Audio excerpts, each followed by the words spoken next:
వాళ్ళతో మాట్లాడండి. పద్మక్క, ఇప్పటి వరకు మీరు ఏం చేశారో నాకు అనవసరం.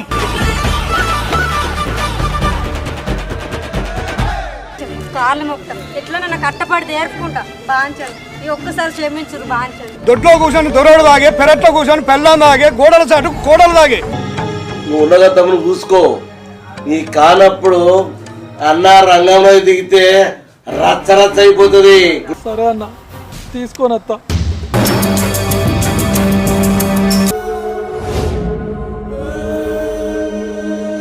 ఏ పోరి, ఇంటికి వెళ్ళి మీ అబ్బాయి చెప్పి రాత్రి నాకు గడికి రా.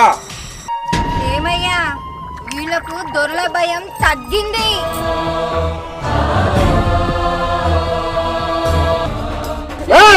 ఏంది ఇంత ధైర్యం?